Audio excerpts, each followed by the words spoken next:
Bonjour, je m'appelle Madame Ndiaye, la présidente et fondatrice de l'Association des femmes pour la planète. AFP. AFP. Mais pas politique. Je suis dans la politique, mais politique de développement, parce qu'il y a politique et politique. Ce qu'on fait, c'est de la politique. Mais une bonne politique, parce que c'est de la politique de développement, pas à la politicienne. On crée de l'emploi, on est dans les chaînes de valeur, nous sommes dans le cœur du développement durable. Donc je suis une pionnière dans le cœur du développement durable. Cette formation, c'est pour toute la région de Kédougou. Ce n'est pas que Keñeto, mais Keñeto, c'est le centre de formation. Nous avons commencé par Keñeto, ensuite Sanela, Echolo, etc. Donc, mais c'est toute la région de Kédougou. C'est la première édition, donc on commence petit et grandir. Parce que nous voulons toujours mettre en place un projet pilote pour maîtriser le projet. Si on le maîtrise, ça sera dupliqué. Mais c'est pour toute la région de Kédougou, je dis bien. Nous avons commencé par apprendre aux femmes, la population et les eaux et forêts, comment faire une bonne pépinière. Parce que des fois, on fait des pépinières et que ça ne marche pas. Mais il y a une technique de faire que les Burkinabés ont amené pour nous montrer ça ici au Sénégal. Pourquoi le Burkina? Parce que mon premier projet était au Burkina et ça a été réussi. Ça a été une réussite depuis 2004. Donc j'ai lancé les femmes du Burkina dans la filière de karité. Et on avait fait exactement ce qu'on vient de faire ici au Sénégal. Les pépinières, le système de greffage, etc. Donc comme c'est une réussite, pourquoi pas ne pas le faire au Sénégal? Nous sommes tous des Africains. Pourquoi pas sud-sud? Raison pour laquelle aussi nous avons pris des greffes de Burkina, karité de Burkina, pour les greffer ici dans les karités de Kédougou. Ce qui illustre vraiment le côté sud-sud. Nous sommes des frères, c'est à nous de développer notre continent. Le programme on a déjà mis en place la filière de karité en 2006 et nous avons inauguré une unité de production de karité ici à Kédougou qui était la première fois dans l'histoire du Sénégal avec un grand bâtiment qui est sur 2 hectares. Un forage qui répond aux normes OMS, technologie adaptée aux conditions locales, qui ont été conçus par des frères aussi africains pour montrer tout dans le cadre du développement durable. Nous sommes capables quand même de réussir sans pour autant faire appel à l'extérieur. Ce qu'on a réussi, on a sorti un produit révolutionnaire en karité pressé à froid, 100% naturel, sans aucun additif chimique. Donc en 2014, c'était la première fois dans l'histoire du Sénégal. Comme on a réussi à sortir un karité pur, 100% naturel, qui est prisé partout dans le monde, qui est aimé et qu'on n'a même pas la capacité de fournir le Sénégal sans pour le Sénégal même.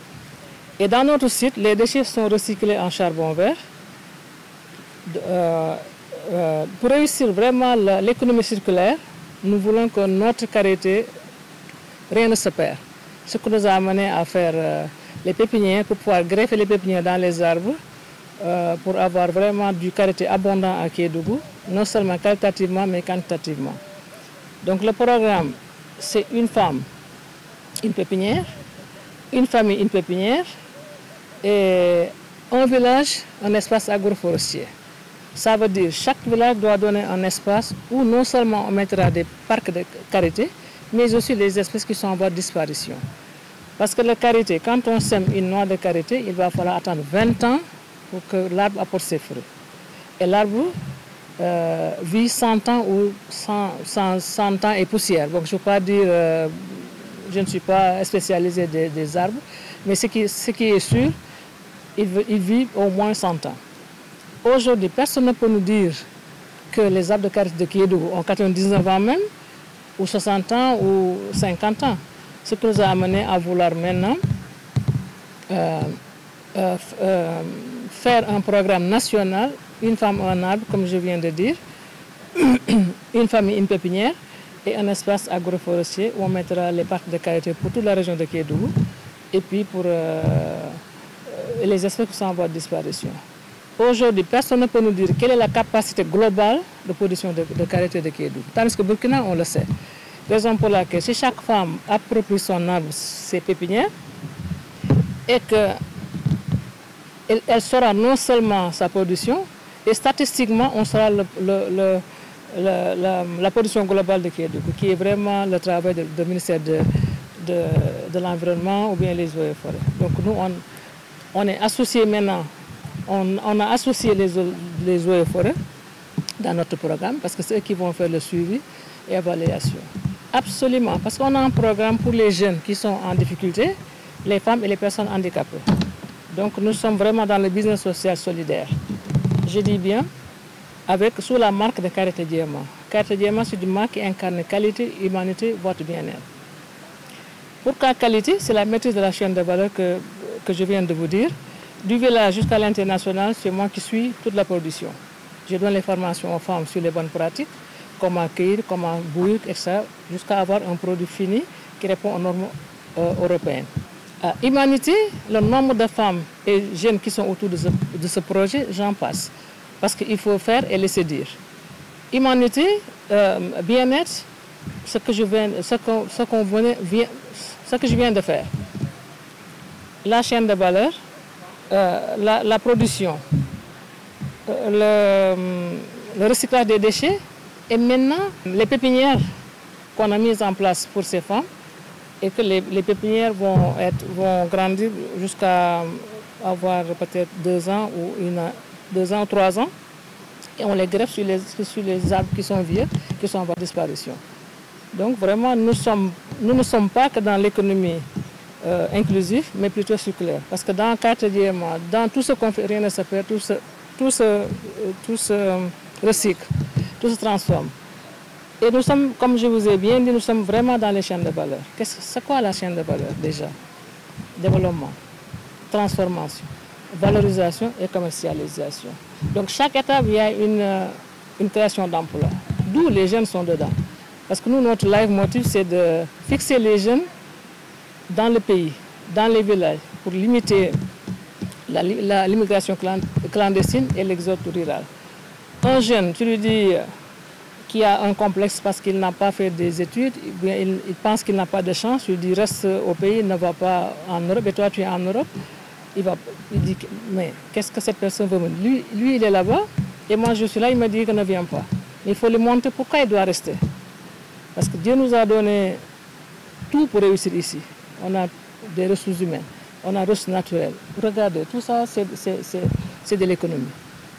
Mais tu ne peux pas dire à un jeune, reste et tu cultives. Mais tu lui montres les produits finis. Où vont les produits finis? Quand il cultive, il sait qu'il trouve un marché. Parce que nous, on a déjà créé le marché pour que ce jeune puisse rester et produire. On lui donne, par exemple, donc notre programme, encore, je reviens toujours parce que c'est un jeune 1 hectare ou un jeune demi-hectare. Dans toutes les familles, il y a des terres qui sont libres, qui n'y a rien du tout. Donc le jeune commence toujours par un projet pilote. Il prend 1 hectare ou une demi-hectare. On lui demande qu'est-ce qu'il veut produire lui. Peut-être qu'il ne le sait pas. Mais il y a les eaux et forêts, il y a l'agriculture, on leur montre les semences. Mais nous, on lui apporte des semences bio. On leur donne on lui met en rapport avec un expert qui fait déjà l'analyse des sols. Ce que c'est que le sol, lui montrer pour intéresser ces jeunes à cultiver. Lui montrer le potentiel également. Et quand il aura fini de son produit de cultiver, on les met encore en contact avec un expert qui va lui apprendre comment calculer son prix de revient pour vendre au prix juste. Après, les femmes vont transformer. Les femmes aussi, de même, on leur apprend comment transformer le produit à avoir un produit de qualité. C'est nous qui donnons les formations toujours. Après cette femme, on va le mettre en contact avec l'expert encore qui va leur apprendre comment calculer son prix de revient pour vendre un prix juste. Partant de là, c'est là où ma société achète maintenant son produit fini. Avec les personnes handicapées, handicapées, je ne dis pas, les personnes à mobilité réduite, on fait la valorisation, packaging, etc. Après, nous, on va de l'Afrique jusqu'à l'international. Après, il y a un pourcentage qu'on reverse au début de la chaîne pour santé et éducation. Parce que vous savez bien, à l'hôpital ou bien ici, si vous allez à l'hôpital, si vous ne payez pas le ticket d'entrée, le médecin, même si vous mourrez, il ne vous prend pas. Donc, et c'est aberrant, raison pour laquelle on met une mutuelle de santé pour ces femmes-là. Les femmes, les jeunes qui travaillent également. Ensuite, le reste, une partie, l'éducation. Parce qu'il y a certaines femmes ou hommes qui ont des enfants qui qui ne vont pas à l'école parce que faute de moyens, soit la fourniture d'école ou payer l'éducation. Donc cette fondation va payer non seulement l'assurance maladie, plus d'éducation. Et si la femme ou l'homme a un salaire, ils peuvent se faire soigner, ses enfants vont à l'école, que veut le peuple? Je pense qu'il y aura la paix dans ce monde. Dans la région Kédougou, honnêtement, je ne peux pas quantifier. Parce que quand tu aimes ce que tu fais, il n'y a pas de limite. Limite d'argent, ni limite physique. Parce qu'à mon âge maintenant, je fais aller-retour Kédougou. Combien de fois m'avez vu à Kédougou? Dans la brousse. Les photos vous le montrent. Depuis 2006, je suis à Kédougou. Par contre, je remercie Teranga Gold parce que grâce à Teranga Gold, on a eu les bâtiments, etc. Donc, grâce à Teranga Gold, grâce aussi aux autorités suisses qui nous ont permis quand même à développer ce business model ici à Kédougou. Vous êtes conseiller? J'étais conseillère municipale à la mairie de Genève, mais plus maintenant parce que j'ai démissionné pour être tout le temps à Kédougou. En 2000, je ne me rappelle plus de la date, mais j'avais démissionné quand même pour rester plus souvent à Kédougou. Parce que quand tu es conseiller municipal, chaque mois, tu dois être à Genève. Non seulement les commissions et tout, mais je ne pouvais pas gérer les deux. Parce que là, ça commençait à marcher, ensuite ça battait de l'aile, donc il fallait faire un choix dans la vie. Et j'avais choisi quand même de rester au Sénégal plus souvent que de rester, parce que j'ai eu la chance d'être conseiller municipal, mais j'avais d'autres activités également. Mon dernier mot, je dirais aux jeunes, vraiment de croire à notre continent, l'Afrique, parce que c'est le grenier de l'humanité. On nous fait croire que l'Afrique, il n'y a que la saleté et la maladie, mais non. Tout le monde veut venir en Afrique. Si vous voyez bien, les avions, c'est tout le temps plein parce qu'il y a quelque chose. Ce n'est pas pour nos beaux yeux qu'ils viennent, ou bien il y a des ONG qui sont là, qui disent qu'ils nous aident, mais ils ne nous aident pas. Au contraire, c'est vous qui les aidez. Parce qu'ils ont de l'argent pour se faire des salaires, c'est tout à fait normal parce que chaque travail mérite un salaire. Mais je ne veux pas dire que le politique n'est pas bien du tout, mais moi, ma politique, je ne donne pas d'argent du tout. Raison pour laquelle peut-être que je suis la méchante ou bien je suis la plus radine, mais ce n'est pas ma politique. Ma politique, c'est de créer ensemble, on travaille et on s'en sort. Parce que donner de l'argent pour moi, ce n'est pas donner la liberté. Au contraire, c'est rendre la personne dépendante de toi. Moi, je travaille, je bosse, je trousse mes manches, vous me voyez tout le temps en jeans, dans la forêt, avec les femmes, je fais tout moi-même. Maintenant, c'est à l'État quand même de regarder bien les personnes qui veulent vraiment le développement de leur pays, de les soutenir, pas financièrement, mais ouvrir les portes pour les paperasses, pour... je ne sais pas quoi dire, parce que c'est comme si je demande à l'État de faire quelque chose pour moi, mais de faire quelque chose pour les femmes. Et nous, on accompagne les femmes. Je ne veux pas qu'on me donne d'argent, mais quand même qu'on donne l'argent aux femmes. On gère l'ensemble ensemble, l'État, nous et les femmes, avec un comité de pilotage. C'est ça ma devise. Il faut un comité de pilotage, que les femmes, les bailleurs de fonds savent où on a pris l'argent et comment on le dépense jusqu'au bout et avoir un résultat vraiment attendu. Nous sommes venus assurer un renforcement des capacités des femmes de l'association pour la planète sur la production des plans de karité et également les greffages de karité. Donc, il s'agissait pour nous, en tant que centre de recherche, travail sur l'amélioration des espèces locales, de venir montrer aux femmes comment maîtriser cette technique de greffage de karité, parce qu'il y a plusieurs techniques, mais le greffage aussi, ce n'est pas nouveau, mais pour les karités, c'est un cas particulier. Donc, il fallait leur montrer comment le faire. On a fait des séances théoriques et des séances pratiques en champ, où les femmes ont appris à greffer, voilà, sous notre surveillance. Et également aussi comment faire pousser et germer les graines de karité. En fait, les karités, c'est une des espèces locales dont la semence a une particularité. Les karités arrivent à maturité, il y a ces restrictions par rapport à la germination. Lorsqu'on ne connaît pas ça, souvent on peut mener des activités pour essayer de produire les karités avec des échecs. Et donc ce sont ces connaissances qu'on est venu un peu partager avec l'Association des femmes pour la planète. On a senti qu'il y avait un intérêt et c'était quelque chose de nouveau pour elles.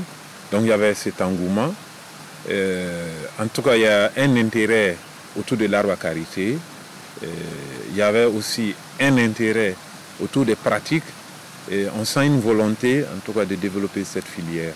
Oui, parce que si elle continue à bien pratiquer le greffage, ça va permettre une amélioration de la productivité. Parce qu'en fait, il ne suffit pas de greffer pour greffer, parce que le greffage, c'est tout un processus qui rentre dans l'amélioration de la production, de la productivité du karité. Parce que, qu'est-ce qu'il faut greffer? Ce sont des arbres qui ont une grande production qu'il faut greffer. Et en ce moment, non seulement on augmente la production, mais en plus de ça, on oriente aussi la production vers ce qu'on veut. Parce que quand tu prends les karités, il y en a qui ont des fruits qui sont succulents et avec une petite noix. Il y en a, peut-être ce n'est pas le fruit qui est succulent, mais qui ont des grosses noix, en fonction des intérêts qu'on a pour les karités. Si c'est pour la production de beurre, on va aller vers, on va greffer des pieds qui ont des grosses noix, des grosses amandes.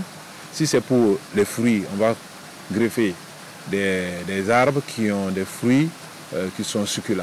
Donc l'un dans l'autre, ça amène une augmentation. Mais l'autre intérêt encore du greffage, parce que les karités, c'est un arbre qui met près de 20 à 30 ans pour entrer en première fructification. Alors qu'en appliquant la technique du greffage, au bout de 4 ans, ça commence à produire. Donc ça, c'est un grand intérêt qui permet de raccourcir de façon considérable le cycle de production du karité. 4 ans comparé à 20 ans, je crois que c'est pas dire qu'elles doivent être très patientes. En tout cas, il y a un grand gain énorme. Oui. Bon,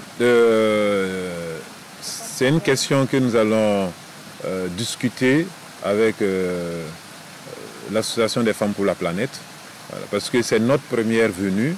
Voilà, et ensuite, on doit voir les modalités de collaboration pour qu'on puisse aller de l'avant. Parce que, en fait, c'est un travail de longue haleine. Ça ne se fait pas un seul jour. Donc, il faut un suivi. Évidemment, en tout cas, il y aura un suivi. De toute façon, nous sommes en contact et nous comptons rester en contact aussi. Effectivement, nous, on ne fait jamais les choses à moitié. Quand on fait, c'est aller jusqu'au bout de la chose. Raison pour laquelle nous avons demandé aux agents des eaux et forêts de suivre la formation pour pouvoir faire la continuité en attendant la deuxième édition. Là, c'était juste un pas, premièrement. Deuxièmement, faire l'état de lieu pour qu'ils comprennent, voir encore les sites, motivation des femmes et ce qu'on a déjà fait sur place. Parce qu'avant d'apporter une solution, il faut connaître déjà, mettre l'arbre à problème, connaître les problèmes. Ce que nous avons déjà fait. Donc les eaux et forêts, parce que chaque 2 jours ou 3 jours, les femmes doivent regarder ce qu'on a greffé, si ça germe ou pas. Donc les femmes ne peuvent pas, la raison pour laquelle on a pris les agents des eaux et forêts avec nous pour compléter le suivi en attendant la deuxième édition. Et nous remercions vraiment nos frères burkinabés, parce que pour montrer que l'Afrique est unie, raison pour laquelle on a pris les greffons de là-bas pour les amener ici. Demain, peut-être qu'on ira, on prendrait les greffons d'ici, l'amener en Côte d'Ivoire ou ailleurs, de toute façon. Donc l'unicité vraiment est la meilleure chose pour l'Afrique, de toute façon. Donc nous comptons aussi sur vous pour les informations et puis aider les femmes, etc. pour vraiment mieux réussir ce projet-là. C'est notre projet, mais c'est le vôtre aussi.